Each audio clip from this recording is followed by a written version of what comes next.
Sultan, how are you? Doing pretty good, Amon. How you doing? I'm good. What's going on with you? What's new? Just got back from Bucky's. Those of you that don't know what a Bucky's is, I feel sorry for you. But zero interventions. Every time I'm in that car and it's driving me around all over Houston, I just almost. We're almost there. Can you elaborate on that? What do you mean you're almost there? I'm noticing little things. Obviously, it struggles with speed. When we were out there, back there in the back roads of Katy, speed limit was 30.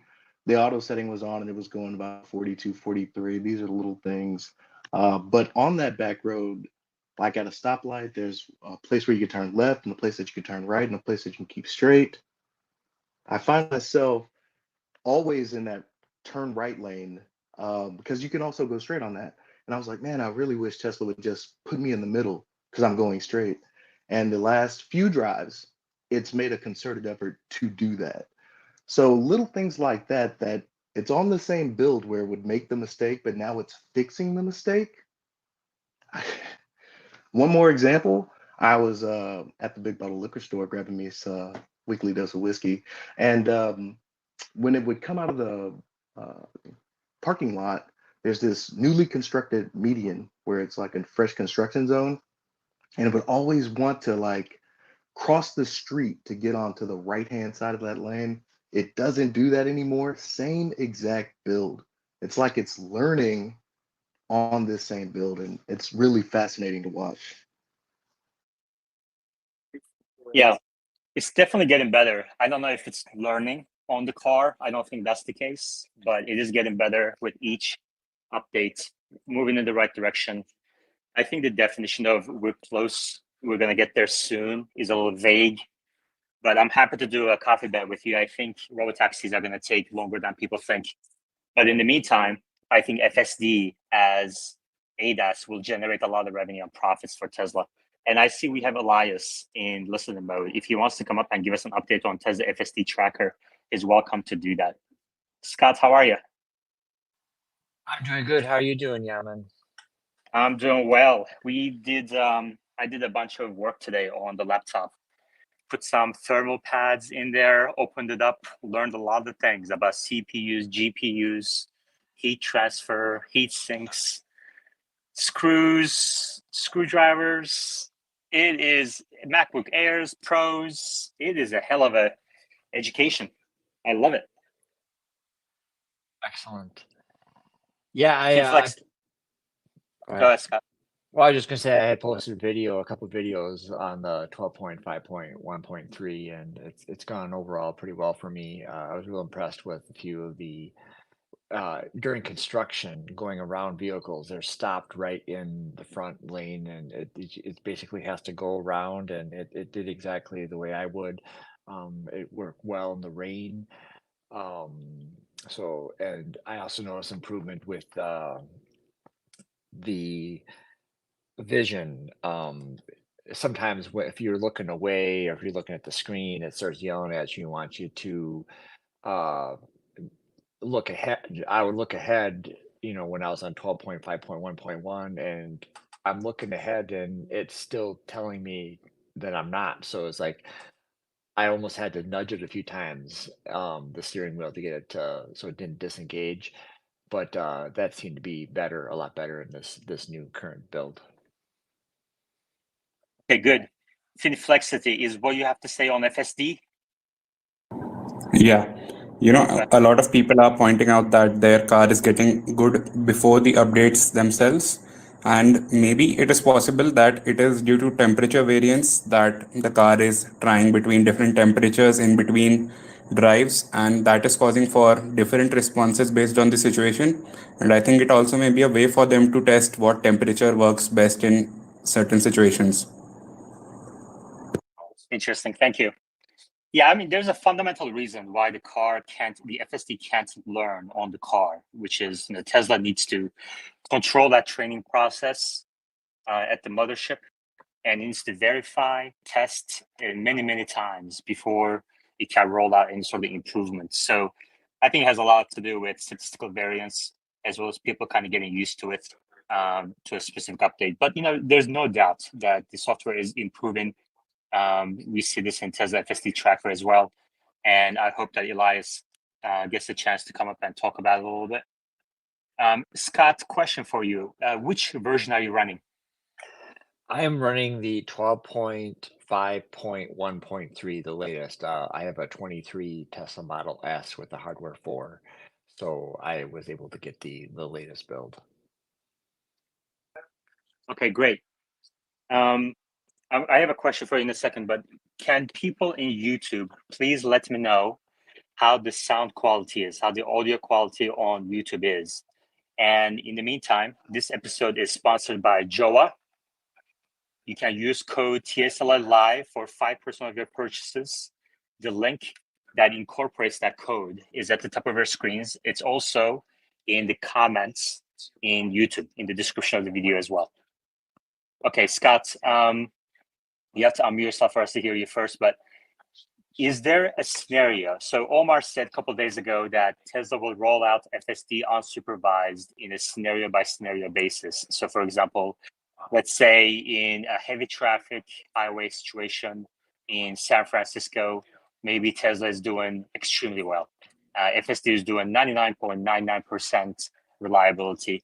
And maybe in that section, Tesla may gradually roll out FSD unsupervised. So my question for you is, first of all, where are you? And then secondly, what is, like, if you could pick one scenario where FSD does the best for you, what would that be? So I live in the Milwaukee, Wisconsin area. So I live in a suburb out of Milwaukee, a small town, but I go into Milwaukee a lot. And I've been driving Teslas for 3 years, starting with the Model 3, and before the hardware 10, hardware 11. When we did get full self-driving, the highway was always the better, and the city, when I would come into like a roundabout or stoplights, obviously it stopped, it wouldn't go through, and then they enabled that, and it was always very jerky, and I'm like, boy, I don't know if this is ever gonna really get that good.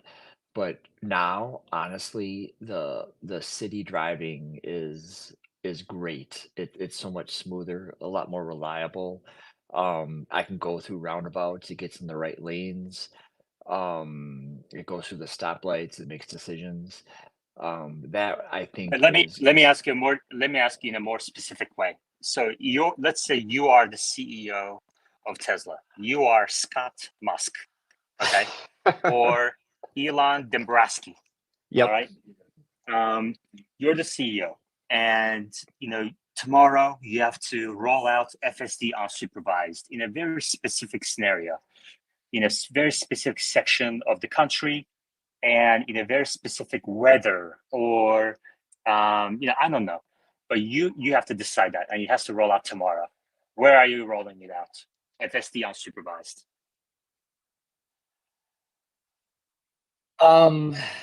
I guess I would stick with the areas that are pretty high self-driving already, where they have the Scott, Waymo. what's going on here? I need one sentence. We're rolling this out tomorrow. You sound hesitant. You're getting paid billions of dollars, Scott. You can't sound hesitant. I would say Los Angeles.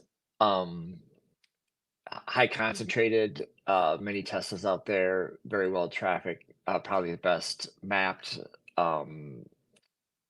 So that to me would be the most successful. All right, Los Angeles, high concentration, where you have high concentration of Teslas. And are we talking city streets or highway, Scott? Well, it's got to be the whole thing, right? I mean, you get off The whole thing. You get off. It doesn't have to be the whole thing. No, it doesn't have to be. You can roll out one or the other. Where does it perform better for you? I mean, I guess you don't know that yet, right? Because we don't have single stack, so you don't really know FSD V12 performance on the highway just yet. Well, let's ask Omar. Omar, let's say you're the CEO of Tesla tomorrow, and you're rolling out FSD unsupervised. Where are you, in which specific situation and which specific area you would roll out FSD unsupervised so that people can start using these wireless chargers from Joa that they just rolled out, and they charge wireless as well? If you want to buy those wireless chargers from Joa, which is a sponsor of the space, you can use the code TSLA Live for 5% off. Omar? When FSD improves and it becomes unsupervised, you are going to see those performance improvements across the board. So even in areas where it's not legally approved, you may need to supervise, but it'll be doing everything like an unsupervised system. And if I had to pick one place to roll it out, it definitely wouldn't be Los Angeles. Los Angeles is the biggest metro area in the country. So it's very crowded, it's very complicated, very challenging. Even Waymo isn't doing self-driving on highways yet, let alone in Los Angeles, of all places, where the freeways can get pretty crazy. So I would probably pick a place like Arizona or Nevada to be the first deployment.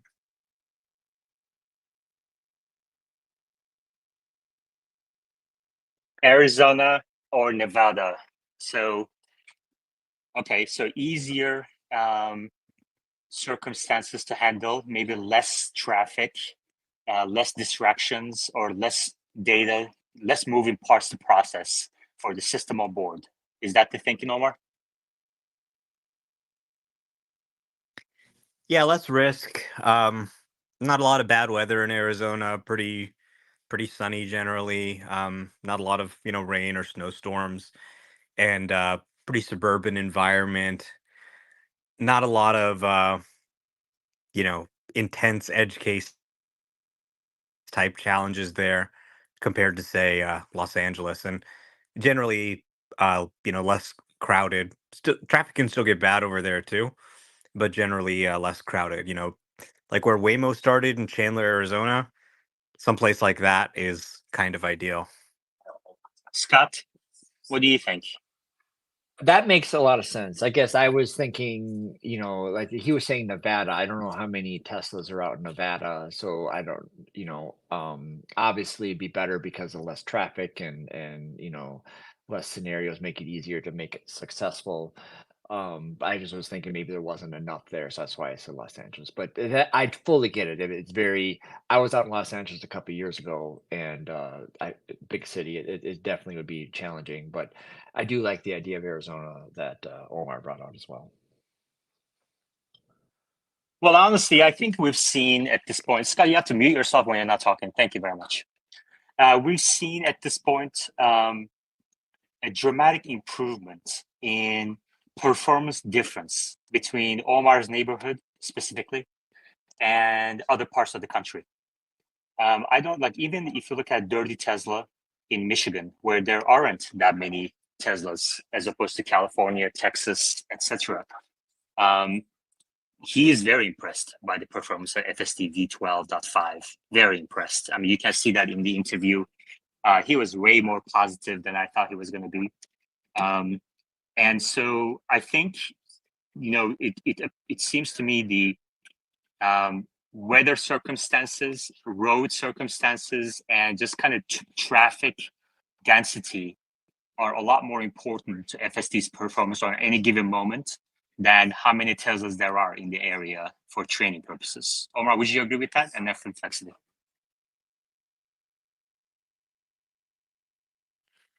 Generally, you don't want it to learn how roads work, not how San Francisco works, for example. And in the past, it definitely was more overfit to certain areas, right? So you don't want it to memorize how San Francisco or LA works. You want it to generalize how roads work in a way that it can apply to San Francisco, Los Angeles, or another city. And they've definitely made huge leaps. I've been tweeting out reviews from all over the country, Boston, Massachusetts, or Orlando, Florida, Georgia, Milwaukee, all kinds of places, Canada, where, it's not California, even places in Texas. And people are reporting zero intervention drives throughout. Not to mention it works in Europe and China as well, although it hasn't been officially released there.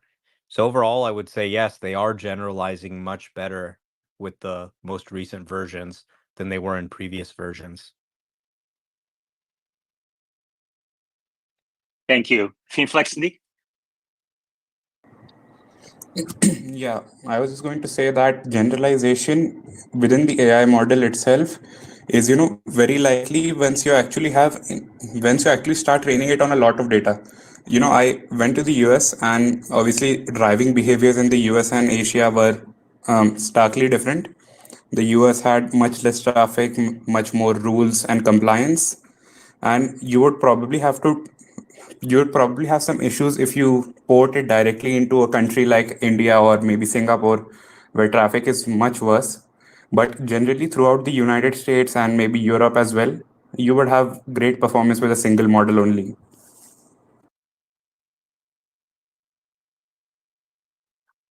Thank you. Omar, someone in YouTube live chat said, roll it out in Austin, Texas first. Austin, Texas, newer roads, sunnier weather, high density of Teslas. That's where the Austin, Texas could be a fine Yeah. place to roll it out. Yeah, exactly. So tonight, I'm going to interview Omar.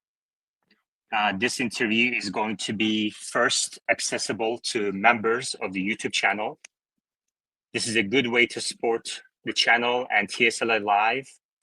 The link is at the top of your screens. It's only $2.99 a month. So to the extent that you haven't been able to subscribe on X or Patreon, etc., members on YouTube get access to members-only live chats.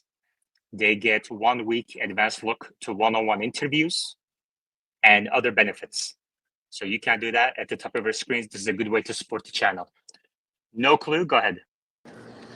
How about doing the first area in the Las Vegas area with the loop? It seems like that could be a really controlled area that is extremely popular and can get a lot of attention since it's Vegas. Any thoughts on that? Well, those Teslas have drivers. And I guess you can roll out FSD unsupervised, but I don't know if that would make much of a difference to anything. Omar, what do you think?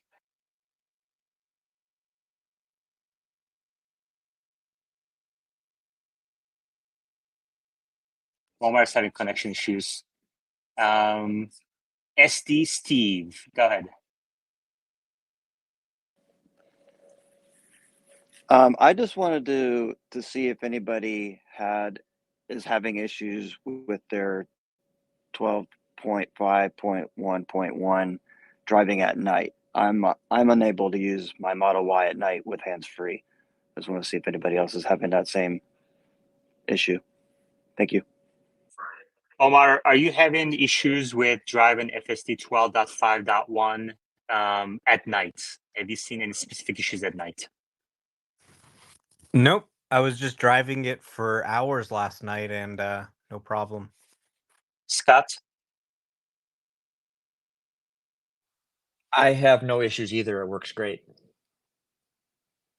Steve, what's the issue that you're having specifically?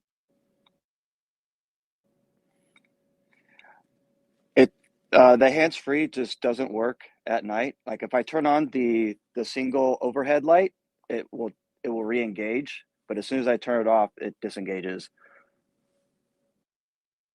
Oh, that's interesting. Hustle, Omar. Yeah, it seems like maybe your cabin camera can't see you. So it's possible you're driving in a really dark area and maybe turning on the light will help. The newer cars have an infrared blaster on them, so they can see even in the dark with the cabin camera. I would maybe go to the service center and make a service appointment because I have heard of some cars, like a minority of cars, that seem to have some issue with their cabin camera in low light, and people get this error. Um, but other cars don't have that issue and they're able to drive at night. It also could be that you're just driving in an area that's a little extra dark. There's no street lamps or anything like that. So, it'll still let you drive if it can't see you with the cabin camera, but you're going to have nags. So if it can see you, then no nags. Thank you. AR? Yeah, I can confirm the same thing. I've got a Model Y that's 2 months old, and there's been instances where it does not, it can't see my eyes. I can still do FSD, but it wants me to keep the hands on the wheel. So it does the nags, as Omar said. So I can confirm that that is happening for me as well on a very freshly new Model Y. Is it only happening at night? Just at night, yeah, and it does, it catches back on. So it does feel like when I pass through like a slightly darker area, it automatically says, "Hey, hands-free not available," but it keeps going, and then I can notice the light change a little bit. It gets a little bit brighter, and instantly it says it goes away. So it lets me keep driving hands-free, nag-free. But there is some times when it does feel extra dark. It automatically says, "Hey, I can't see your eyes."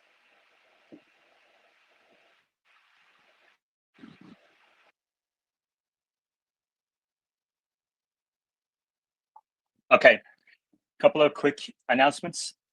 Lance Lobo, thank you very much for joining as a member to the YouTube channel. This supports Tesla Live, 1 week early access to one-on-one interviews, as well as access to members-only live chats. The live chats on YouTube are going to be members only from now on. Reduces moderation, increases quality of the chats. I appreciate my members. And also, Habib just purchased the wireless controllers at Joa. And Joey also said he's going to order some stuff using the code TSLA Live for 5% off. Thank you, Habib. All right. Who had their hand up? Was it no clue? Scott? Scott did. I was just going to say back to that last comment. I know that they had said that some of the older older cars didn't have the infrared lights, so I thought maybe that. But with that person AR, with yours having the newer, one thing I was going to recommend is on the remote app when you do remote sentry, look on your inside camera at night with the lights off and see if you can see the seats okay, because that's how it sees your face. I know when I do it, even though it's pitch black, you can still see inside the whole entire car. So that might be something you could address. And going back for what Omar said, maybe you need to schedule an appointment or something with the camera. Just a recommendation. Yeah, it could be that the software just has a little bit of trouble in the dark or something. I know they did recently make the cabin camera more strict, so you can check on Sentry mode like uh in the mobile app, or you can go into the service section and push camera preview, and you'll be able to see what the cameras can see. And that should help you diagnose the issue. Obviously, the driver monitoring system just wants to make sure that it can see your eyes and that they're pointed to the road to be able to enable the hands-free.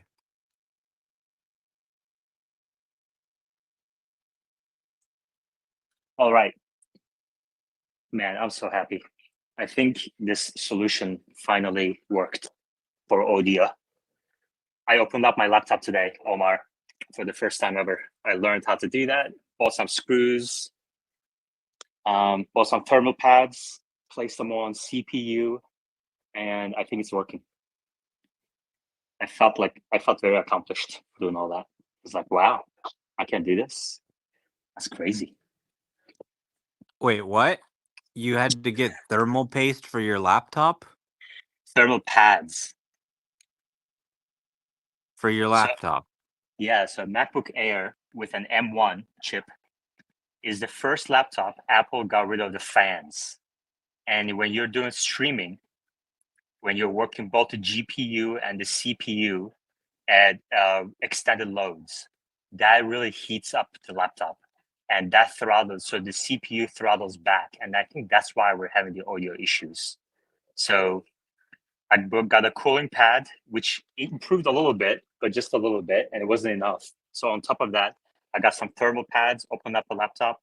So with the thermal pads, taking the heat from the CPU, spreading it across the bottom of the laptop, combined with the cooling pad, I think that would be enough. But we'll see. Today is the first day we're testing that. If that doesn't work, I have an appointment with Apple Store. Ship it in and grab something else for 2 weeks and see if that works. So we're just, Yeah. A MacBook Pro with the fan or a Mac Mini with the fan could be a good choice. I think the Mac Mini start at like $600 or something. Oh, okay. I'll look into that too. All right, Steve. Apple's really good about selling accessories. Yeah. Yeah, I think, let's see how this works. We're taking it step by step. I'm kind of, increasing the pressure on this heat issue step by step. We'll make it work at some point. It'll work. All right, Finflexity. Just wanted to say if it doesn't work, then wait until next month at least. Everything will go on sale once Apple reveals its new lineup. Yeah, exactly. And then next month, I think we're going to get the next version of AirPods as well. So I think that will also help audio. So this is an incremental process. I don't think this is the limiting factor on the success of Tesla Live. So I'm not going all out on it. But, we're making incremental progress on every front.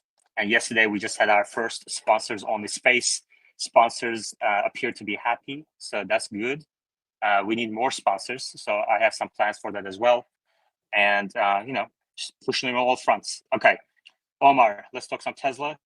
New Model 3 variant in Mexico with, I think, no heated steering wheel, no screen in the back, no heat or ventilation in the seats. For a cheaper version, I think the Mexicans are saving about $2,500. What do you think of this move? Yeah, it's really interesting and a surprising move. I mean, we know that they have these lower cost models that they're going to come out with next year, but they've also introduced this new SKU, which I think is really going to be targeted at the South American market. And BYD has actually been pretty successful expanding into Mexico and South America. And I think that Tesla wants to get into that market too. But in order to be competitive, they needed to, I think, simplify and lower the cost of the Model 3 a little bit.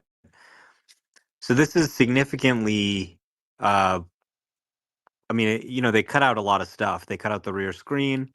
They cut out the heated and ventilated seats. It's got these new cloth seats. There's no ambient lights. It's just a white light. So significantly reducing the parts content, simplifying it, making it more durable, I think, in some ways. And I think the Mexican market is going to like having a really low cost option that's competitive with what BYD is offering. And I could see them expanding this into other markets that are markets where people typically don't buy really expensive cars. And I think this could be something that could help bring the cost down even before we see these lower cost models come to market. Great. Any other comments from the speaker board? Any comments, questions from listeners? Please request to speak on the new Model 3 variant in Mexico. Yeah, the one thing that was a little interesting is the fact that it only launched in Mexico. So some people were saying, hey, I wonder, is this going to come to the United States? Is this going to come to Canada? And, it's an interesting discussion. I'm sure some people in the United States might actually like it, but I think that probably they're going to continue to sell the existing Model 3 standard range as is. I don't think they necessarily want to, sort of cut back on the product right before these new, more affordable models come to market. I don't think it's worth a few $1,000s in savings. I mean, I converted the price of this thing to US dollars and it's about 39,000. So maybe it would be even more expensive. But I see this as really being something for markets like Mexico and South America rather than a cutback they're going to make to the Model 3 standard range in other markets.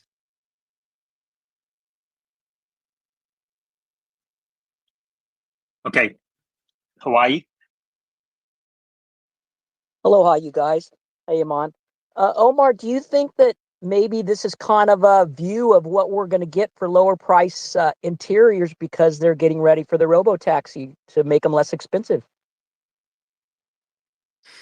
Yeah, it is possible that they're starting to kind of ramp up some of the supply chain for these lower cost models.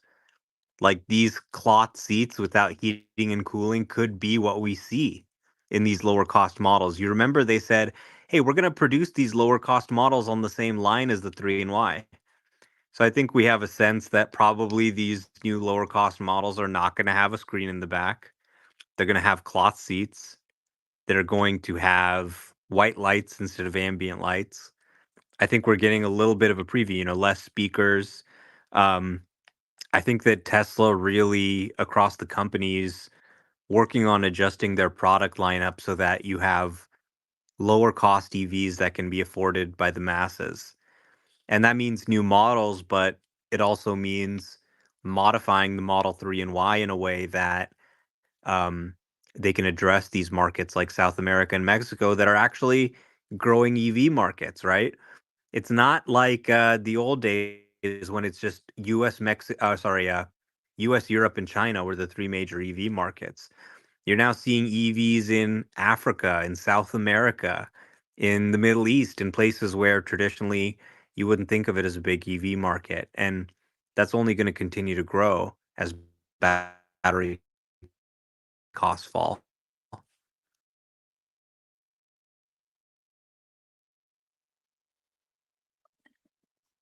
Great. And we have a comment from Logan Watson in the replies. He says Mexico certainly doesn't need heated seats and wheels. That's for sure.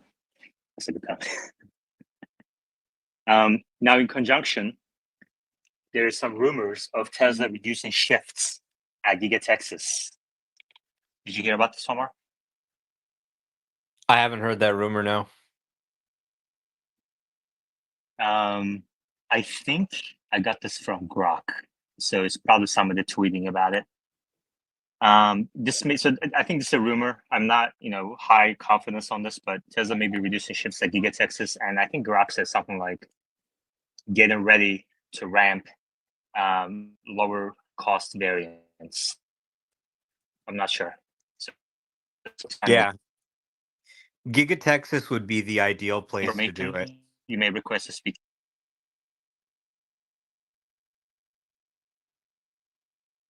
Yeah, exactly. So maybe later this year or early next year, they start production and ramp it throughout next year. Does that sound about right to you? That's what they've said. And I think that Fremont currently does more Model Y volume than Texas. So upgrading the Y line in Texas to also produce this lower cost car, let's call it the Model Y Mini or something like that. That could be something that makes a lot of sense because it's probably the easiest line to transition. And then you still have Fremont pumping out Model Y, you can sell them. And meanwhile, you're bringing the new model to market in Texas. There's probably a little bit of a hit to Model Y volumes there, but absorbable by the other three factories. Okay, good. And maybe at that point, Model Y will continue to eat into the F-150 sales. Tom, what do you think? Your dear F-150 is going by the wayside, I think. Even the Ford CEO is worried. He's saying he's trying to put a fire under the butt of his workers by saying, if you don't get this right, you're going to lose 20% of your sales. They're doing great. They're going to be on target to hit 700,000, I believe, this year, which is about what they sold last year. They're right on target. Right on when you say I believe, I get reminded of this GIF where this guy hands his hands up and say, I believe.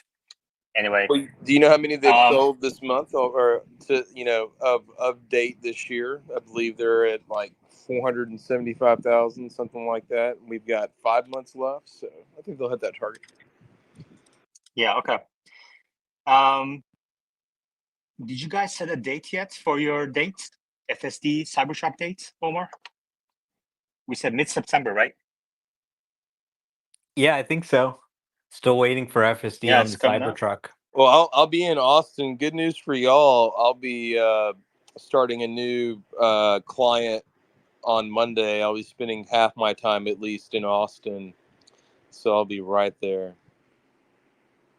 Oh, wow. Okay, great. Perfect. That's awesome. Quick announcement: we have our second sponsor. This TSLA Live is proudly sponsored by Pay More, where you can sell your electronics for top-level cash. Pay More, you can sell electronics for top-level cash, and they have you can buy other things as well. How are you? Go ahead. You know, you're talking about Giga Texas, and then going on last night with Cybertruck and wanting to get a Foundation Series right now. It says it's like you get it in 2 months. Like maybe the ramp is just way beyond what we could even understand in a good way. What is the current production rate at Cybertruck? It's definitely more than 1,000 a week, but it's not as high as 2,000 a week, right? Anyone know?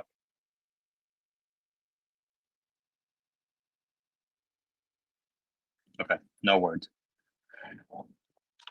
I know there's Rivian. a lot of them sitting in inventory on the 290 store. Last time I drove by, I saw at least 100 Cybertrucks sitting in the lot. Did you think about how it would be to own one, Tom? Did it cross your mind? Did you imagine yourself in the driver's seat of a Cybertruck? No. Maybe, like I said, if I can find an old wrecked one and drop in a 6.7 diesel in it, now that'd be something contemplating. Put some real steering in there, no drive-by wire. That'd be cool. Well, keep driving by them. Maybe one day you'll start feeling it. Rivian, on the other hand, ended the production of stopped the production of its van.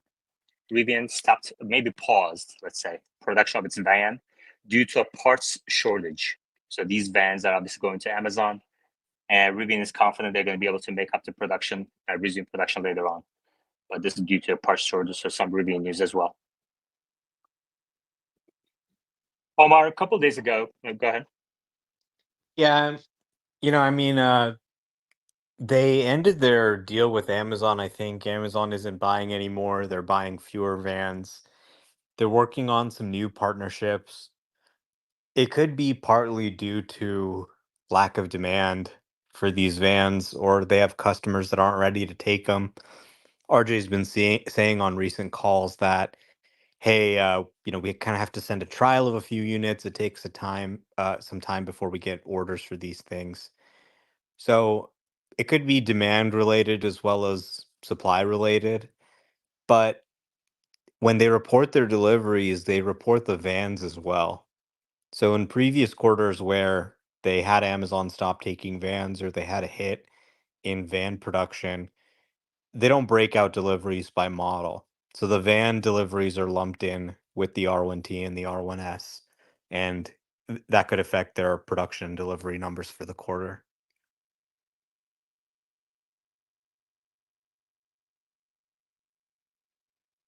Okay, thank you. Rivian stock market capitalization is now $13 billion. $13 billion, down 26% in the last month, below the levels seen after the announcement from VW. And my puts are back in the money. Oh, congratulations. Tesla in the last 5 days is up 10%, and Rivian is not. And usually these stocks move kind of together. A lot of EV stocks move together in the shorter term. So this is a bit of a change. Rivian down 5% in the last 5 days, whereas Tesla is up 10% in the last 5 days. So maybe these stocks are diverging a little bit. That's interesting to know that as well. Omar, I want to let's go to Tom. How much time do you have? I've got probably about 10, 15 minutes today, and then I got to jet out. Let's talk about oil demand. There was a report, I believe yesterday, that saying that there might be an oil glut if OPEC goes through with their production increase plans. But what I'm interested in is really longer term, and your thoughts around longer term demand of oil, specifically around the fact that it takes a lot of energy to extract oil out of the ground, transport it, refine it, transport it to the gas station. So as each barrel of oil demand is removed with the proliferation of EVs in the future, I think there might be a kind of convexity to the decline of oil demand. What do you think about that? Yeah, I don't see that at all. I don't see any glut by 2020 or 2030 as demand peaks. I know there's been articles written about this. The OPEC nations, they want to keep the price of oil around $70. Saudi Arabia needs $70 oil to support their socialist country. Essentially, the Kingdom of Saudi Arabia pays for almost everything. The royal family is massive. And so they need $70 oil, and they will do everything they can to maintain that. Now, they're also doing other developments in Saudi Arabia. Now they've expanded their horizons, and they're trying to see past their original big money maker, which is the oil fields. But they still have to rely on the money maker, and that is the oil, right? And so they will always want to keep the oil prices around $70. That means that if they need to cut back production, every now and then, sometimes they do that. They do make cuts in production depending on what the supply is.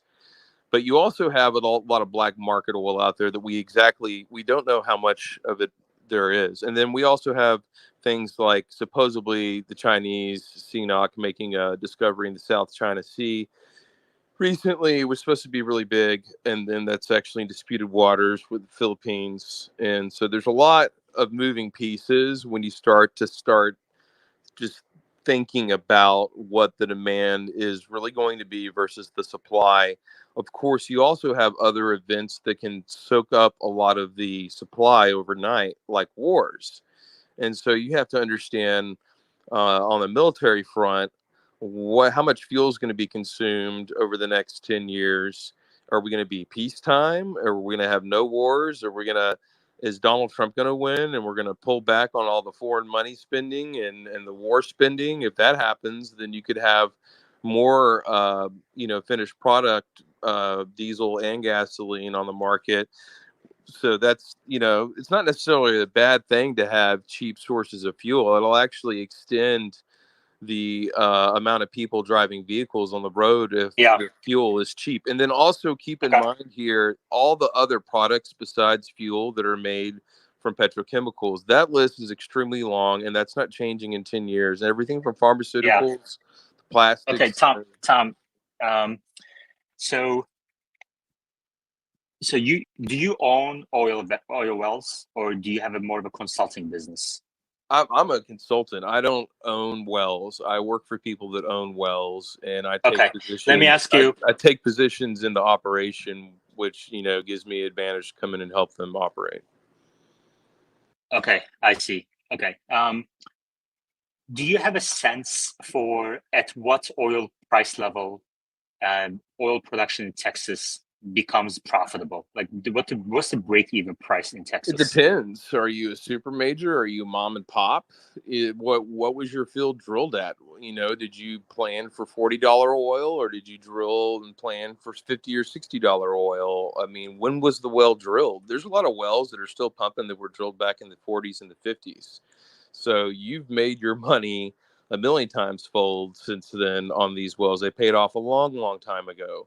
And so it depends on the economic on a per well basis. You got to look at it. But most people drill and complete, and they plan for worst case scenario $45 oil somewhere in there. It used to be $40 oil, but it depends on how conservative you are. And so you can see, like, and evidence of this over the COVID when we crashed, and you saw when things went sub 40 for a very short period of time there. It wasn't very long, but for a very short period of time there, it was a major problem. And it's just once you get above 40, 50, things kind of revamp back. And so you shouldn't be in the oil and gas business drilling wells if you're not drilling them for planning $40 a barrel. That's just, how we do it. Okay, great. Joey? Yeah, and it's important to contrast that like Saudi Arabia is the lowest cost. So like $15, Saudi Aramco can break even. Yeah, but they want 70 to keep their country going, essentially. And then you look at places like Venezuela, and it doesn't matter what the price of oil is. You can't get it out of the ground because of the government. So this is not some monolithic set of rules that applies over every country evenly. It's actually completely different. In some cases, it matters what state you're in America, right? So it can get down to the county, in fact, in Colorado, and just so the regulatory environment in our industry is unlike any other. And I believe Okay. the same thing will apply to mining when it comes to lithium mining and metal mining for all these batteries. And you will see regulations come in big time to protect our freshwater, groundwater, et cetera, things that are put at risk with these types of mining operations. And Okay, recycling. thank you. How are you? Hey, aloha, Tom. Let's just say Trump gets in and he decides to go hog wild, pumping. What does that do to the market? It's not pumping. It's the ability for us just to get, regulatory permits approved. That doesn't mean that we go like open all the valves wide open. No oil company is going to open up all their valves and sell as much oil as they can when oil is ultra cheap. That's not advantageous. So, you open your operations up as you see fit for the long-term growth of your project. If you're holding long-term, if you're building something short-term, it doesn't matter what Donald Trump says. You want to open up everything, produce production numbers, and then sell the asset. It has a lot more to do with what you want to do as a company. But the ability to do that, to produce more, will be there. So it should produce more exploratory production, new production coming online. It should hopefully create more operators. I've been one of the few people that's helped start an oil company from scratch underneath the Biden administration in the Gulf of Mexico. Very few new ones have been created from scratch. It is not an easy process. Okay, most people won't even give it the time notice to even think about doing something like that because it's just the burdens are so incredibly high. And so with the Trump administration, you will get people at Bessie and Boehm in the Department of Interior, which have their political appointees. And so they will have different viewpoints on all of this, and they will allow it to become a more realistic environment like it used to be, so you can actually start a company. So you will have more investment into the industry because of the regulatory environment, which makes the projects more money. So you're going to have more profitable projects. So people don't want to invest right now necessarily because you don't know whether the project's going to be profitable Yeah. or not due to the regulatory environment. So the change in regulatory environment increases profitability, hence why you have more investment. That's more of a driving factor in business decisions with investors in our industry. Okay. Joey? I would just add that history's shown that under the first Trump presidency, barrels kept rising, and it put a lid on prices, and it ultimately hurt the fracking industry in America. And other places that had lower cost were the only ones who really made money. Lid on prices? What do you mean a lid on prices? How did he put a lid on prices?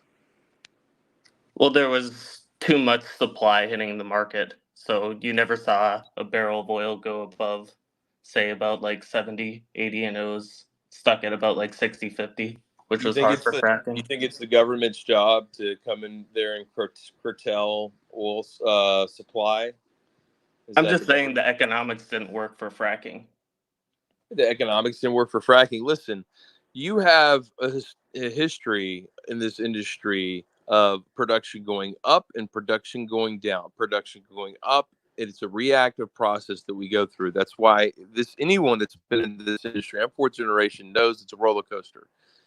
And you ramp up production, and the service companies, they change to what the oil companies are doing, and that entire sector is a behemoth on its own, and so it reacts, but it's always later. And so what I'm trying to tell you is, like, you're going to have this huge demand for all these services when you're drilling high, and the service is going to be out there and it's going to be cheap and it's going to be hard for them to compete. And then you're going to see prices go down because you're going to have a lot of production on the market. And then sure enough, service companies go out of business and they get consolidated. And then you have a Democrat come in and the opposite happens. And then, it's a cycle. It's cyclical, and it will always be that way because we don't have a Republican in office forever or a Democrat in office forever. Administration in America it swings like a pendulum, even if it's every other or every 8 years, Okay. every term, every 2 terms. And so it produces regulatory environments that produce that natural cycle in the industry. You also have world Okay. Thank you. events as well that of course affect Thank you. this. Stephen? Question for Tom. How deep can the current technology go into the earth? And then I have a follow-up to that after you answer. Oh, it's incredibly deep. I think Russia used to hold the record, and then you had a couple off the coast of Louisiana that McMoran drilled. They were named after pirates. I think Blackbeard. Let me get you the exact depth. But I know the engineers that were working on that. Yeah, I mean, it's about 40,000 feet. But Blackbeard was permitted 34,000. That was back in 2011, and they couldn't get the tools to work properly in order to actually bring the well online or do anything they needed to do. The technology is such that the temperature of the earth, and it depends on where you're at on the globe, not all temperatures are the same at depth, although we do have a gradient for areas, and we can tell you in a certain area, but you're limited on temperature and pressure technology in order to actually produce those hydrocarbons when you get to a certain depth. That's the problem right now. Stephen, what's your follow-up? My follow-up is, can this equipment that is used for oil and gas be used on another planet to drill for water? Absolutely. Wow. Yeah, I mean, You guys just created Armageddon into the movie. You're going to have trouble. It's going to be a learning curve, just like anything else. And you don't know. I mean, surface water, definitely not a problem, but you don't know what kind of pressures exist on a foreign planet. You're going to fly to Mars on No. Starship, bring your equipment? You know Come what? on, Tom. I'll go with you. You know what? Elon can hire me to do it all remotely from Austin, Texas. I'll be glad to go to his office. But where's the robot. fun in that? Where's the fun in that? The fun in that? Guaranteed lifespan, among other things. Omar, would you go with Tom? Us 3 on Mars, drilling into Mars. You would have to pay me. I'm not sure there's going to be any room for us with the oil drill in the Starship. Here's the thing. I have a day rate for land. I have a day rate for offshore. I have a day rate for the office. My day rate on Mars, I don't think he can afford me. I mean, maybe I'm wrong, but I don't think that's way offshore. Yeah, that's out of planet day rate for Mars. That's man. Yeah, I don't think he can afford me. Sorry, we'll do pro bono. It's for the fun. Okay. We have a couple more questions for Tom, and then we're going to switch topics back to robotaxis. Jesus love God. Tom, it sounds like you're an ICE guy. You want to put an engine in a Cybertruck, and just being a Tesla owner, what can you, in a nice way, explain why people are so threatened sometimes by electric vehicles? And I kind of like to get Omar to chime in this, as far as if they did a Giga Texas every year, built one for the next couple of years, there's no way Tesla could replace ICE engines. So what's the threat? We're not threatened by it at all. I mean, we don't perceive it as a threat. It's really not a threat at all. And, maybe eventually the technology will get much, much, much better, but they've still got a long ways to go the way we see it for numerous reasons, especially long haul pooling power. But even if you were to electrify, a lot of the transportation in America, that's not going to massively damage the oil and gas industry. to everyone's disbelief. Tom, what do you mean? I don't think people have an understanding of how much electricity is created from hydrocarbons around the world. Excuse me, not just here in America, but around the world. And it's increasing that we're burning more natural gas for electricity. And you can drill wells that produce just natural gas, and that is a thing, and it will continue to be a thing. And we do export more LNG than any other country in the world. That's not going to stop anytime soon. So even if you don't have a bunch of as Obama called them, clunkers on the road, is what he would probably refer to them as. I believe they're great vehicles, but even if the society was to have this huge change over the next 30 years, and 50% of the people are driving really nice go-karts everywhere, electric go-karts, it will still be a robust industry, and there will be uses for hydrocarbons to go well into the future, especially for space exploration. There's so many things like, okay, if you really believe in SpaceX, how much fuel do you think Elon is going to need over the next 100 years? And where do you think that fuel is going to come from? Where do you think the power to charge all these batteries is going to come from in the future? You think it's all going to come from solar? That's impossible. And solar and batteries, it's not. It's impossible. Wind, solar and batteries, 100%? No, it's not. It's going to come from other sources. And the government hates nuclear power more than they hate oil and gas right now. So you have to take all of this to account. And then you start to formulate what reality is. And reality is far from what most people's beliefs, or what they want to believe, or what they envision in some kind of utopia. And you just gotta realize where we're really at. It's not way over in one direction or the other. You're closer to the Steven? middle. Oh, the last go-kart I drove had a lawnmower engine in it, but I'll put my EV against any ICE, and I own both ICE and EV. And right now, my ICE is in the shop getting a brake fluid and brakes done. I never had to do that to my EV. Okay, good. All right. Flexity, and now we're going to change topics. Yeah, just to say on the space topic, you would actually need heavy modifications to any oil drilling equipment for it to work for subterranean use. It's actually two different systems entirely. You can Thank air you. I think drill. Tom. Yeah, you can air drill without any kind of fluid, and we do that on land already for shallow wells. A lot of them are air drilled. You could do the same thing on a planet with no pressure, with no atmosphere.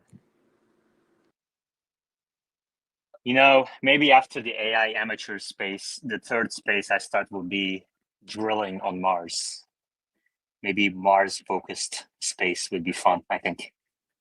Okay, we can have Tom there talk about drilling. All right. Before we go to Robotaxis, this episode is sponsored by Joa Life. To get 5% of your purchases for their new wireless controller so you can play games, which Tom is really excited about. Use the code TSLA Live to get 5% off, and this space also gets 5%. We just crossed a milestone, sold more than $2,000 for Joa. And so I get $100, which goes toward improving this space. Thank you very much, everybody. And you can become a member on YouTube channel for $2.99 and get 1 week early access to my interview with Omar, which we're going to tape tonight.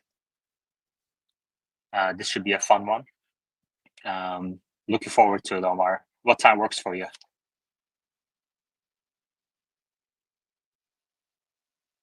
Omar, did you change your mind?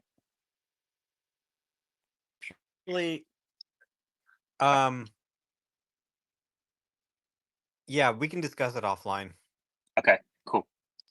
So members get 1 week early access, and then after 1 week, it'll be accessible by everyone on the YouTube channel. The link is at the top of your screens. Omar, question for you on Robotaxis. Uber CEO, we didn't talk about this, a couple of days ago, went on a podcast and said Tesla is underestimating the difficulty of running a fleet service. Tesla, even if the technology eventually gets there, Elon is underestimating the difficulty of running a fleet service. What do you think about that? Do you think Uber, with their years of experience, I guess, when were they founded? They've been around for more than a decade, right? Do you think Tesla has some catching up to do? It's not just as simple as, I mean, that's not simple, but creating the technology is just a first step. Well, there are a lot of complexities with ride sharing, but it's not harder than making the car drive itself. It's relatively trivial by comparison. So, in the case of Uber, you've got Lyft. Lyft does almost the exact same thing. If you take off the logo, you can't even tell the difference between the product. Hell, some of the same drivers are on both apps. You're literally calling the same driver with a user interface that's exactly the same. So it's not quite rocket science. And then you go to like Greece or like other countries and they have their own like Uber apps that are specific to those countries. Like in Greece, when I went to like Mykonos, they had some weird app or something. They didn't have Uber there. And Waymo has also created their own app. So I use the Waymo app to call a Waymo, and it does exactly what the Uber app does, just as well, if not better. So, you know, I think he's the CEO of Uber. CEO of Uber isn't going to go and say, yeah, we're screwed. This is going to kill us. But, you can listen to his statements and then you can look at the fact that he's actually selling his shares.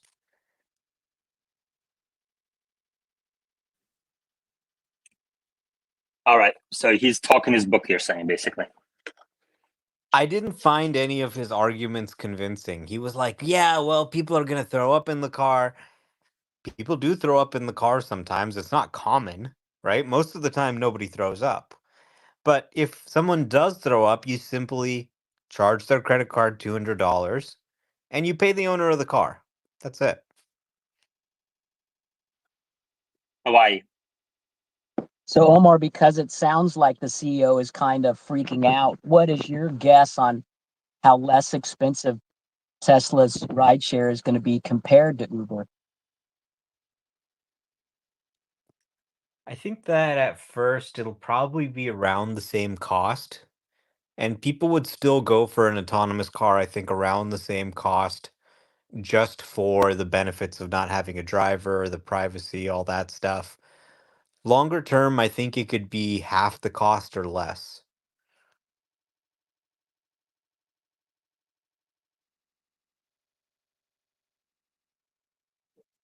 All right. We're going to dig into that tonight.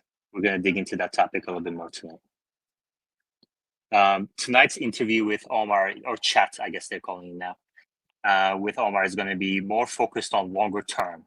So robotaxis, Optimus, other topics. We're talking 2030 and beyond type of topics. This space is more daily news, and the one-on-one interviews are more longer term topics. I'm looking forward to it. In other news, Natron Energy producing sodium ion. Natron Energy, they're breaking ground to build 24 gigawatt hour per year production capacity for sodium ion batteries. I thought that was interesting. I think this would be the biggest news we have in US, biggest news on the sodium ion front. So that's something I'm keeping an eye on. And LG is starting 4680 production in September. LG starting 4680 production in September. Presumably for Tesla, since everybody else is canceling their EV plans.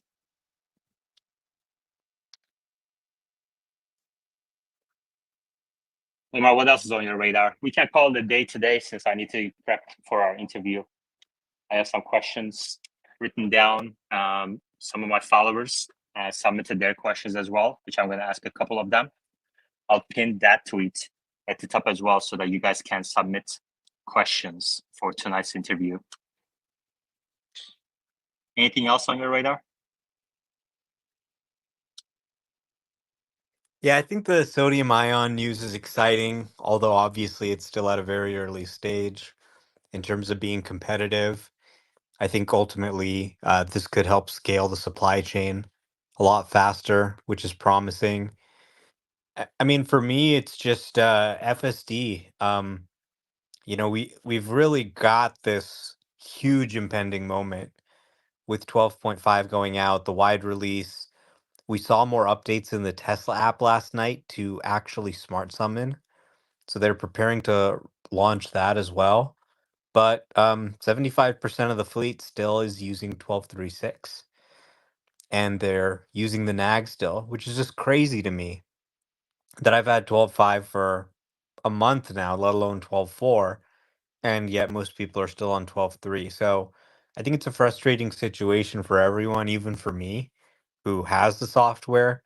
I really want everyone to try this. So we have seen a lot of hardware 3 testing, and I'm hopeful that hopefully this weekend we see a further rollout of the software and maybe even a new build, because Elon said that hardware 3 support would be added in a different build.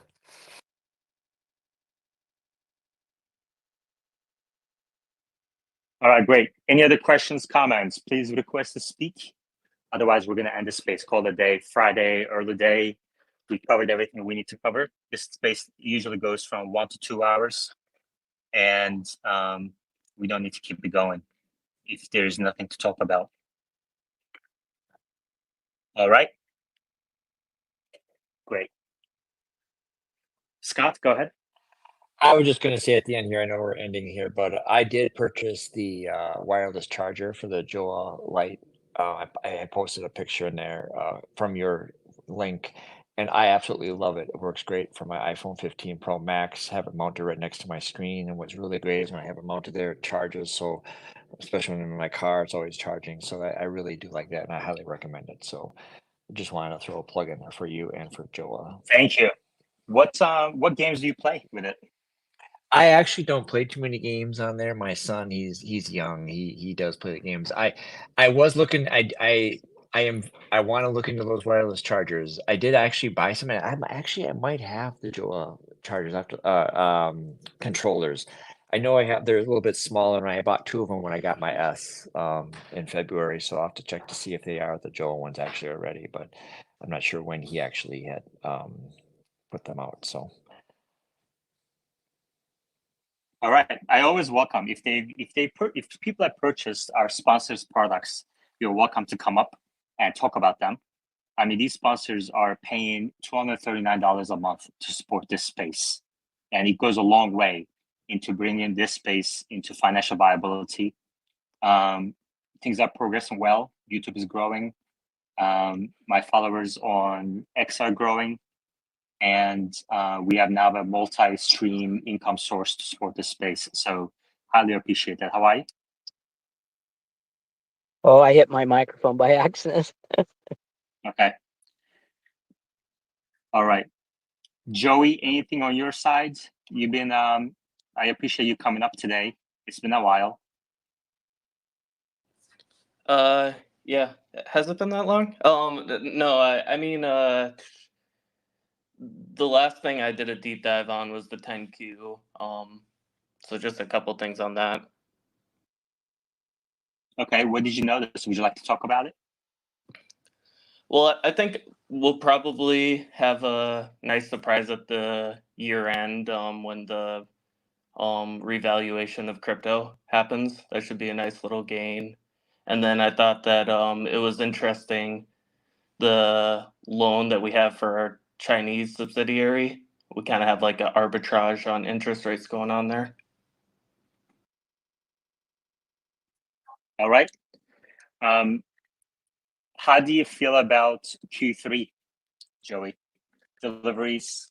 Do you have any deliveries expectations? Any profitability expectations? I mean, I think we're going to have a strong quarter as far as revenues, but not any details around that. Okay. Hey, Omar, question for you. Have you heard about a website called Kelshi? Yeah, I've heard of it. I think they sponsored one of the other spaces or something that I was in. Oh, okay. Okay, I'll reach out to them for sponsorship. But have you ever put a bet on there? Yeah, I think I tried it once just to play around with it. How did it go? How'd you like it? Yeah, it's interesting. These betting markets are really blowing up. Poly Market, Kalshi.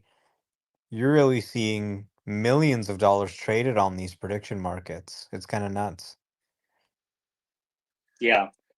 And I mean, what I kind of find interesting is that if you have a specific view on something, so let's say, for example, you think that the deliveries for Q3 will exceed 450,000, and that's, I think, where the market is right now.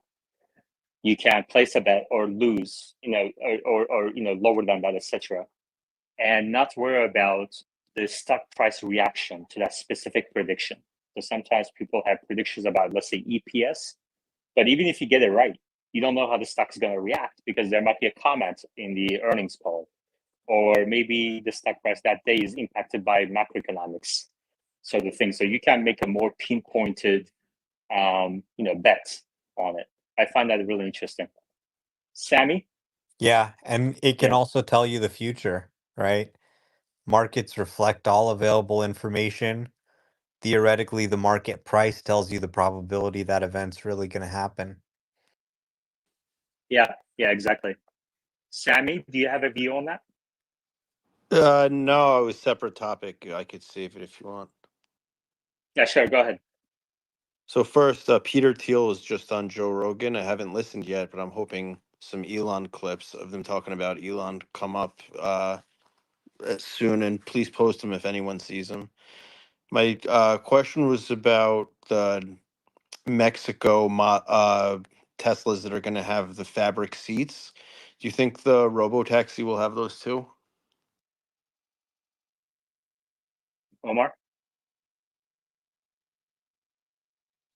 I don't know, but maybe. I wouldn't be surprised.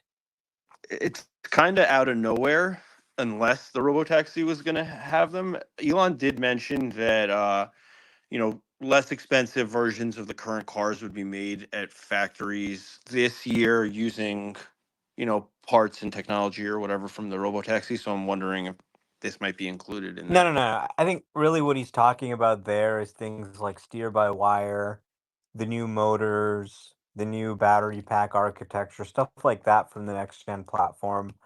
My understanding is the seating for the cyber cab is going to be one piece. So one piece creates a bench with two seats on it, and they just pop in that one piece, boom. What do you think it'll have 3 or 4 wheels? I think it'll have four wheels. Sammy, you're stealing my questions for my interview. Did you see my list of questions? Do you have a camera in my bedroom? What is this?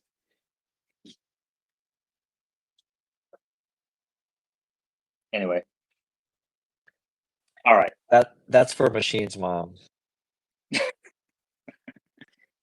Another problem I'm experiencing, I don't know if anyone can help me with this. I'm actually on a road trip in Canada. FSD is not so great here. I hate to say it, but it runs red lights. And I'm stuck on 11.5.1, and I can't, I have an update, but every time I download it, it freezes up at the end and then searches for a new update the next time I check. I tried restarting, and that didn't help. I don't know if Omar or anyone else has any tips on that. Well, I mean, the way it's supposed to work is you just connect to Wi-Fi and it downloads. So if it's failing to download, I would maybe go into the service section of your app and document the issue. They can start taking a look at it remotely without you even necessarily having to bring it into a service center.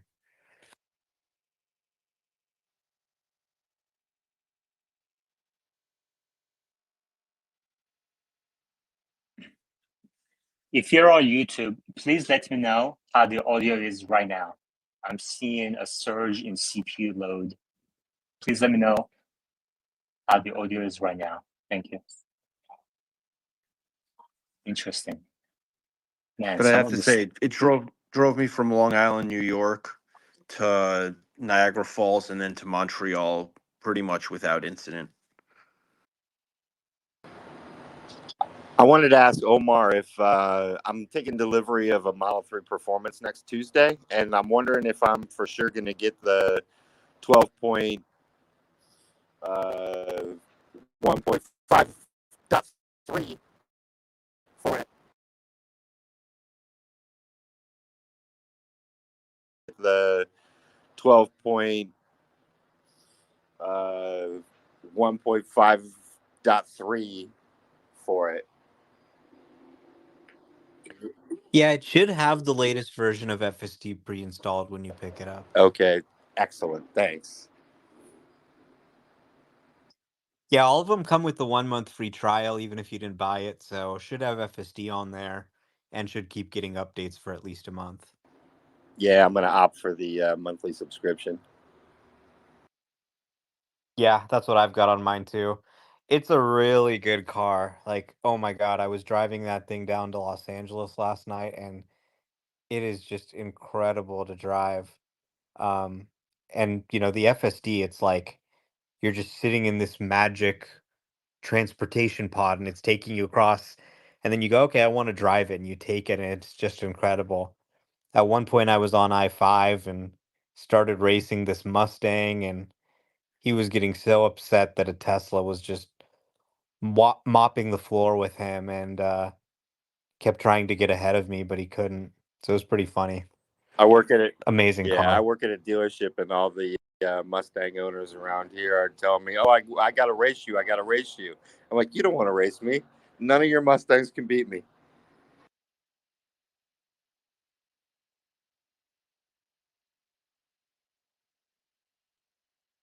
All right. Dallas.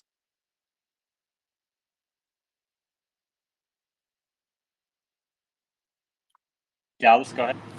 Hey, sorry, I'm in a parking garage, supercharging, so I might have bad reception. How's everyone going? Yeah, Dallas, you don't have to start that way. It doesn't matter to us where you are. And if your connection is bad, I'll tell you. Just start with what you have to say. Go ahead.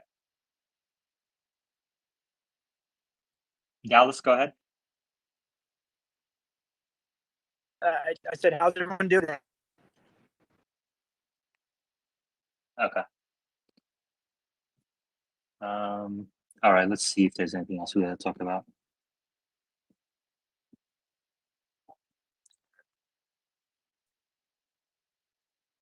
Omar, what do you think about, let's talk a little politics. What do you think about Kamala Harris's plan that she wants to hand out $25,000 to first-time home buyers? Well, frankly, this is an election between dumb and dumber. Now, who's the dumber? I'll let you decide. But, I'd mentioned, hey, we haven't heard much from Kamala Harris on policy. Everyone's been like, yay, Kamala, but what policies does she actually want to enact? And preparing for the Democratic National Convention this week, we've started to hear a little more about some of the policies she's going to propose, and they have pretty much all been moronic and ignorant of basic economics. For example, um, to solve the high price of housing by giving out subsidies for people to buy housing is going to push prices up further. It requires a 20% down payment, then you're going to be able to take out a loan for up to $125,000 more, which means the price of the home is going to increase by as much as $125,000. And the consumer is actually going to get more debt. So this doesn't bring down the price of housing at all. What would bring down the price of housing is if you actually made it a lot cheaper and easier and cut down regulations on building new homes. Then you'd have more supply and housing price growth would moderate. So, you know, and then whenever you have these types of things, you have people defending these policies and they go, hey, she's trying to do a good thing. She's trying to make housing cheap. And it's like, no, you idiots. It doesn't matter what she's trying to do. Okay. What matters in economics is the incentives you create. Oftentimes, you can have a policy that does the exact opposite of what you're saying.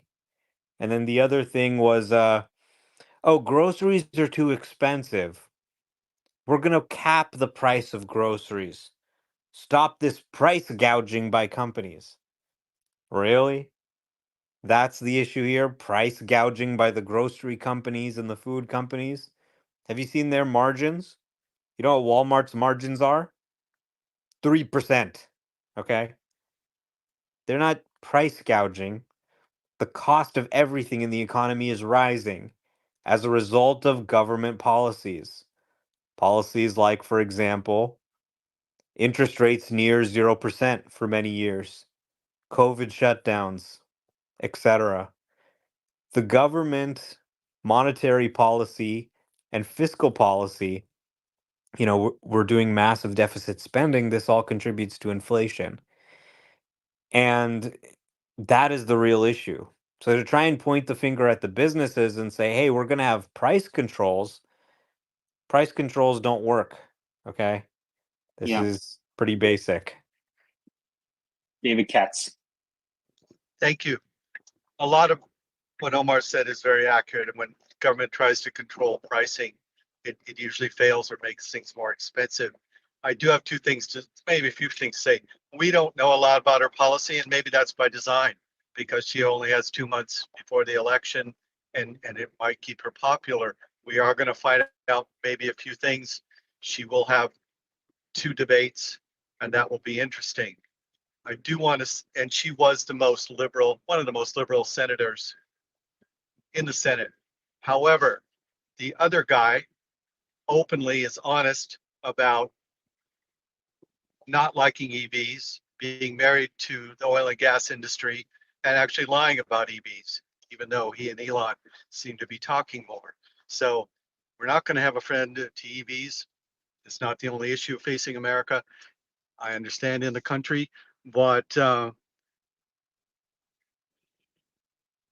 sorry. The other thing I'd like to say, can I say one quick thing?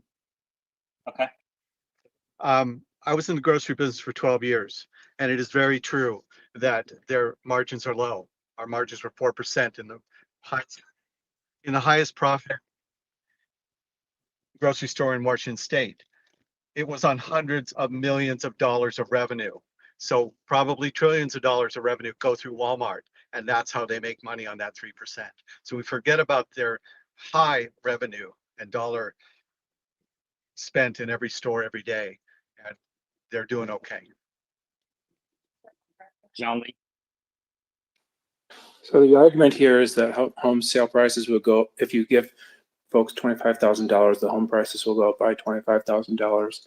But what's the response of the home builders? If the home builders can make more money, they will build more homes. Same thing for the EV tax incentives. If people get $7,500 off, does it increase the price of the EVs? Yes, it does. But does Tesla respond by making more cars? Yes, they do. Yeah, so what I would do is actually, if you want to achieve that, just give the home builders the tax credit. Say, for example, okay, you get a deferred tax rate, da da da. Then it's in the form of revenue, right? So only at the point where you're making, the company's making money, are they actually saving on taxes. And then you don't have to deal with sort of distorting the market. You can just sort of add more supply. So there's always usually a better way to do these things. Like, for example, instead of capping the price of groceries, if you're concerned about concentration in the food industry, maybe you can pursue that through antitrust. But having a price ceiling on groceries is likely to create a shortage. which is even worse than the problem you're trying to solve. And, to David Katz's point, I agree. I don't agree with Trump saying you can't take a long distance trip in an EV. I just took a 6-hour trip in an EV last night. It was amazing. Would never trade that for a gas car. So he's not right about that either. But that doesn't make Kamala right about price controls. They're both wrong. That's why I said this is kind of a dumb and dumber Absolutely. election. Yeah, you're right.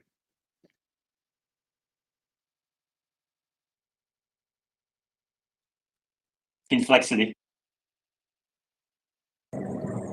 Yeah, and a lot of people don't talk about this enough. The fact that price controls in many cases can actually have even more inflationary pressure to the economy just by monetary financing through the government side.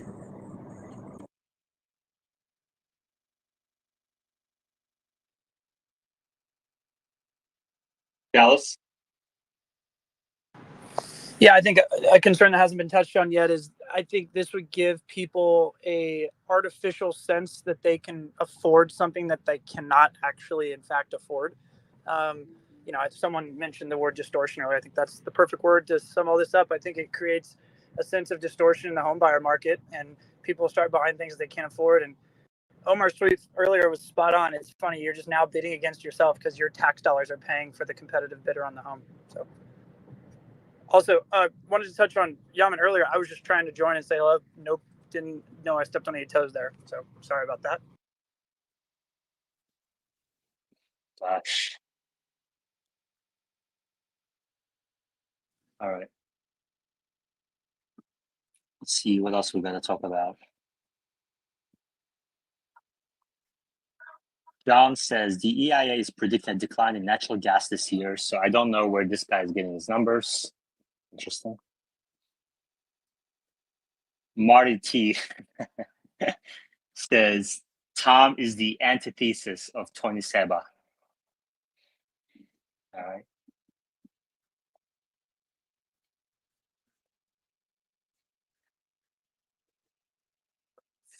Man, there's a lot of love for Tom in the replies. Interesting. All right. I asked earlier, what should we talk about? Let's see if there's anything interesting there. Did you talk about the border already? Now you have to wait or mute, raise your hand, and wait for me to call on you to speak in the space. Alexander has a reply. How renewable energy evolved in Sweden in the last 20 years. Today, we are at 80% renewable, 20% nuclear. On top of that, a net exporter of electrical energy. Where do you want your country to be in regards to this? Thank you, Alexander. Always valuable replies and comments.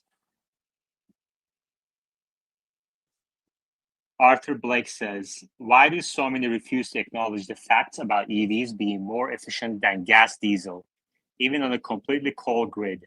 Is this just a confirmation bias? Yeah, they're talking their book, Tom, mostly. How do we overcome it? I've been fighting this same tired argument for well over a decade in various forums, and both sides just dig in their heels. But neither side can convince the other, even in the face of physics and logical facts. I don't get it, Arthur says. Inflexity. Yeah, the IEA report was actually quite clear about this, that I think not by a lot, but next year as well, the overall demand for oil will fall by, I think, 5% or something. Not much, but still 5% is a big number in terms of market dynamics. Yeah. Brian. Hey, did you want to talk about my issue with my neighbor calling me a Nazi for driving a Cybertruck?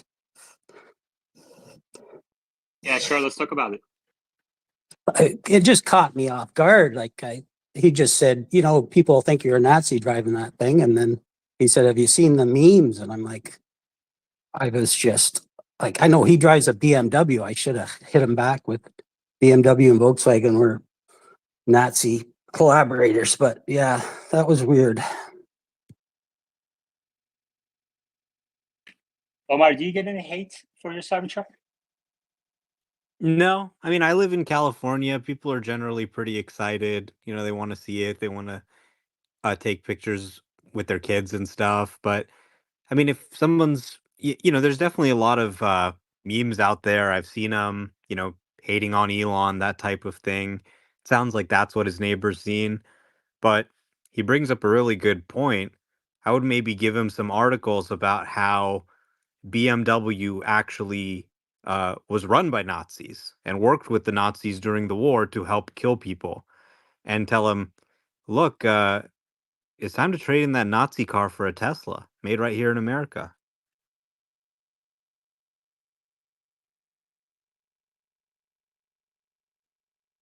Arthur. Yeah, I thought I'd chime in since you read my question. Thanks for that. The oil and gas guy you had on earlier, I was pretty impressed with his knowledge of oil and gas, obviously, but when he started talking about how it's never going to be possible to power everything with solar, I was just wringing my hands. I mean, because we all know that that's just not true. I mean, you could easily power the entire country on an extremely small, relatively small area with solar and batteries. It's just a matter of time to get the supply chain and the costs down, quantities to scale up, and it's going to happen. I mean, Elon's going to make it happen. That's what the whole master plan part 3 is all about. So just wanted to put my comment in there. I remember the old days, 2013, there were all these BS seeking alpha articles just constantly about how this is not possible, it's ridiculous. And I was always fighting those people in the comments over there. John Peterson, some of the shorts, Montana Skeptic, but they never seem to budge on their position. And to me, it's just so obvious it's wrong. Yeah. Thanks. You know, I remember those days. I started writing articles on Seeking Alpha in 2016 when it first came to the Tesla Solar City transaction. And you would write one bullish article and there would be hundreds, if not more than 1,000 bearish replies. I mean, the bear to bull ratio back then was insane. And you know what reminded me of it this morning is Threads. All of my haters, short sellers, are on Threads. And now that they know I started an account over there, kind of just keep an eye on sentiment, they started following me and started replying to my stuff. And it feels like Seeking Alpha back in the day, on Threads right now. Just the bull bear ratio is insanely bearish. David Katz. The one thing that has changed, all of us here and Tesla followers for a long time have been able to separate Elon's comments and whatever he wanted to talk about from the product that obviously is excellent. But there has been a palpable change since his Trump endorsement. And people are walking up to me in parking lots saying, you know, why? Or why do you support that guy? Just strangers. And I see this among my clients who want to buy a Tesla and they want to do the 1.9 by the end of August. They need that car. It's never been a better value. And they'll look at me and say, why is he such an asshole? I don't know if I can do it. So always been controversy, always been polarizing. It seemed to be simmering, but people could deal with it. But this one endorsement, I think, has pushed more people over the edge. And I'm going to be glad for this election to be over so we can get back to just worrying about cars, hopefully. Yeah. I don't know if we're ever going to get back to that, David Katz. I don't know. I think he's fully, I don't know if this is an election year thing. Oh, sure. You're right. I had another thought. I'll come back. Okay. Hustletown and F Inflexity. I see about 3 times every week. I'm going to Molly's Pub tonight, and oil and gas industry guys. I love Tom because he is obviously very knowledgeable, but it seems like he just needs a little more knowledge when it comes to EVs and solar and all this other stuff. But that's pretty much all I got. I love hearing what Tom has to say. And eventually, we're going to sway those guys like the guys at Molly's Pub. I don't expect to change their minds overnight, but you're planting seeds, and eventually those seeds will sprout. They'll get there.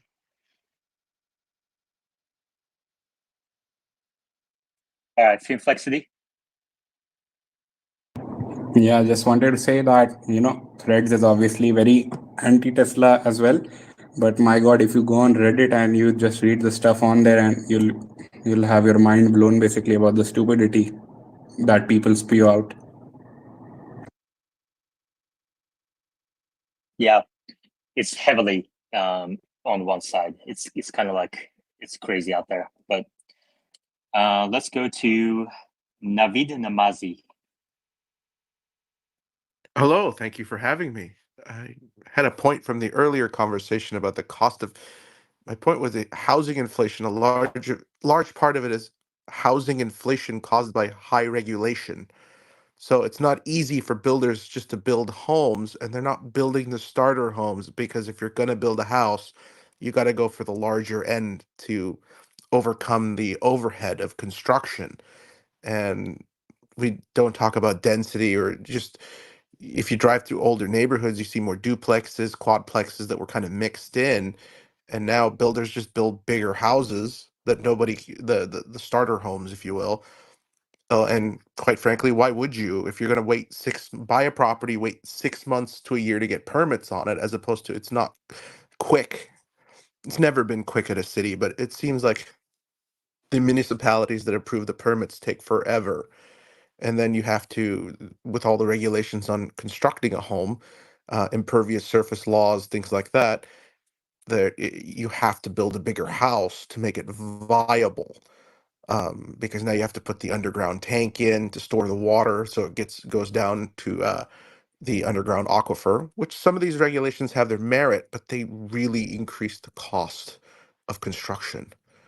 And then to David's point, I have had the same uh, experience here in Seattle. In fact, I think it hampers my sales as an HVAC contractor because everyone that has the "Why do you drive a Tesla?" has not purchased from us. It seems like I make, sometimes 3, 4 house calls a day, and we get a lot of comments about the Tesla. Now, some people are, I'm there to install their Tesla charger, and they're big fans of it, obviously. But there's just been a lot of Elon hate. Thank you. Amy replied to the space with further green electric. You have to still mute until I call on you.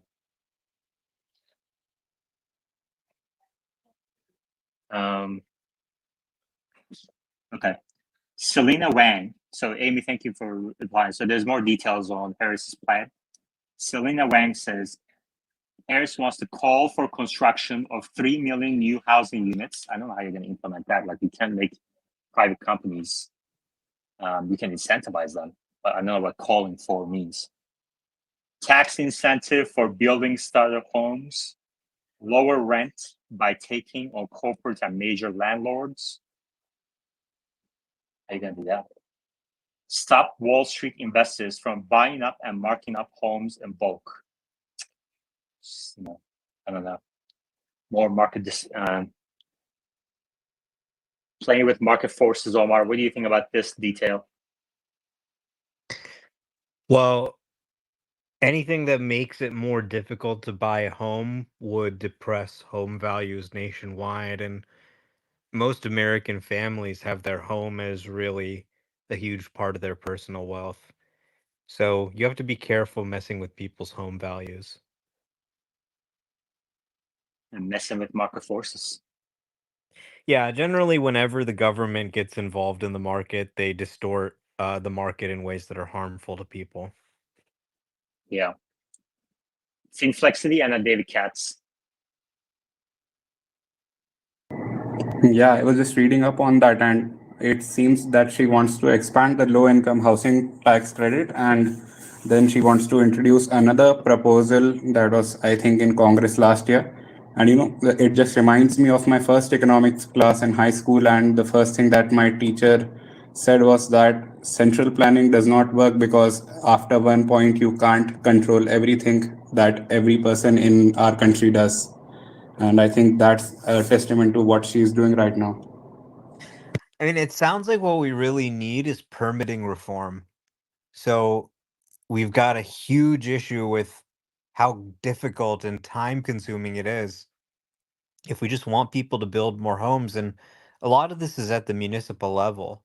So I don't know if there's something the federal government can do. Maybe they can say, okay, cities that have a permitting process that's this quick, that meets these federal standards, will get some municipal funding. Maybe you give tax credits to the developers if they're building a starter home or something like that. There's different ways you can do it, but what you really want to do is put new houses on the market.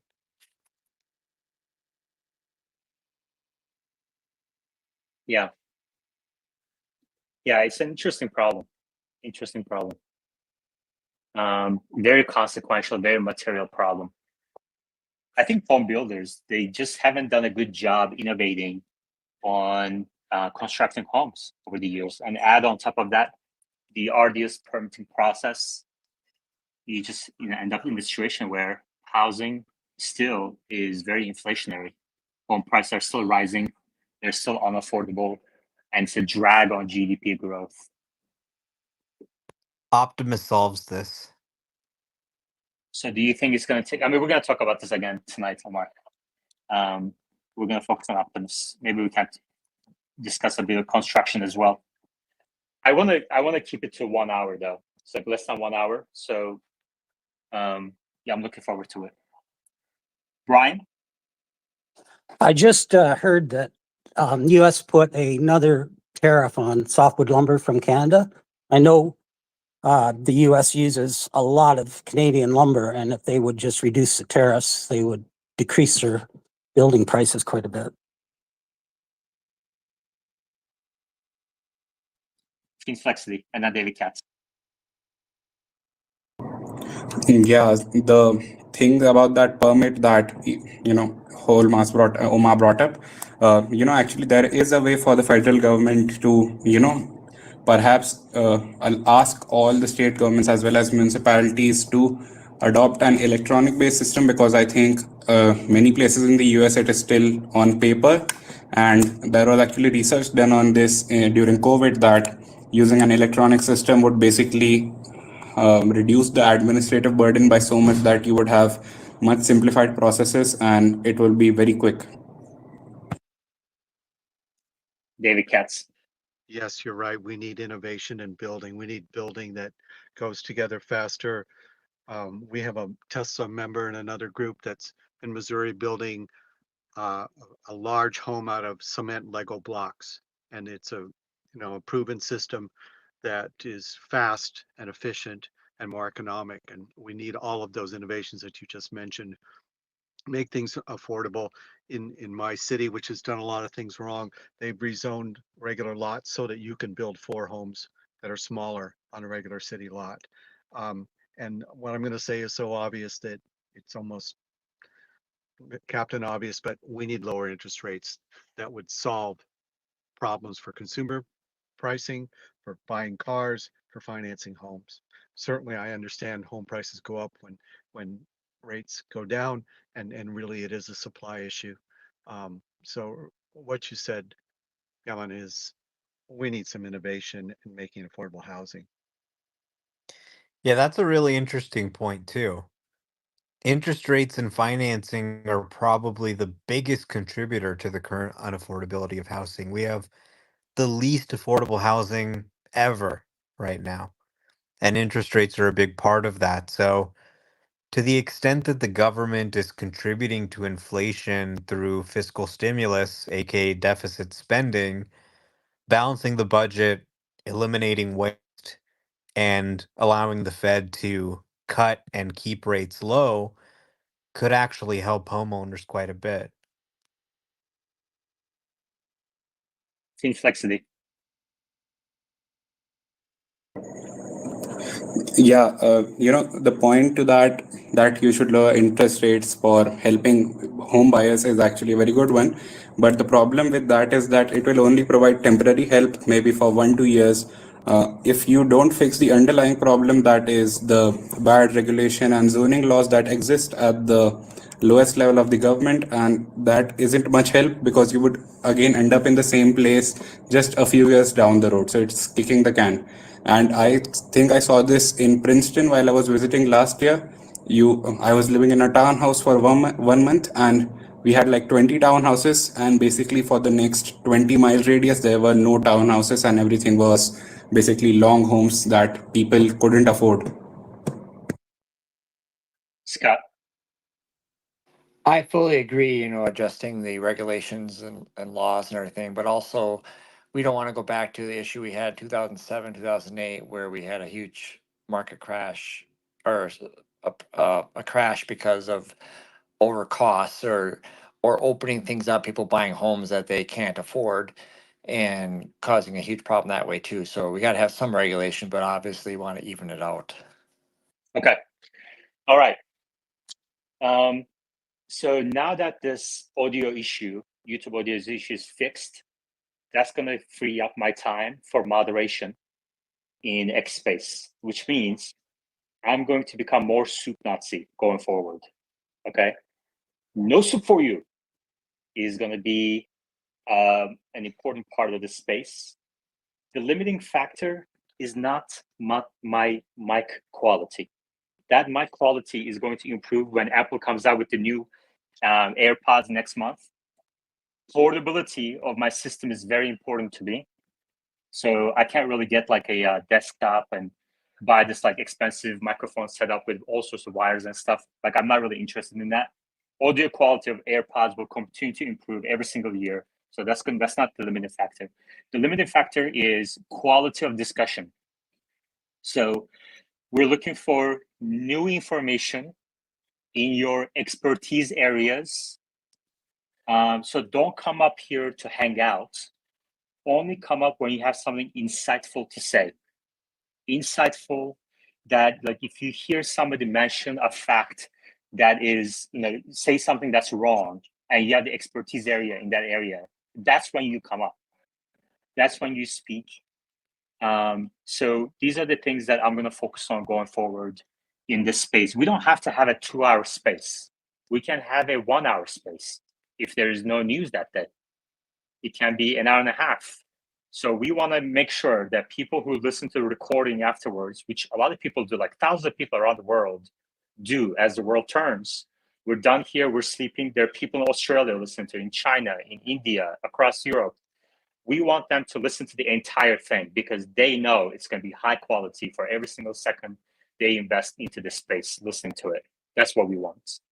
That's what the sponsors want too. That's going to bring in more sponsors, and so that we can grow it. So it's really important to me that I'm focused on things that are material instead of increasing mic quality by like another %. That's not the point. That's going to increase anyway next month. Okay. Great performance on YouTube. Thank you very much for members who participate, who let me know. I think we reached a milestone of YouTube quality today, so that's really good. Tonight, one-on-one interview with Omar. I'm going to reach out to Omar in the DMs to kind of set that up and see how we want to go about it, whether live or recording or whatever. If we do a recording, which we probably will, members will get a 1-week access. The link to become a member to support TSLA Live in 1 week advance access to the video is at the top of our screens. All right, let's end it there. Omar, I'll chat with you in a little bit. Thank you very much, everybody. Take care, and I'll chat with you next time. Enjoy your weekends.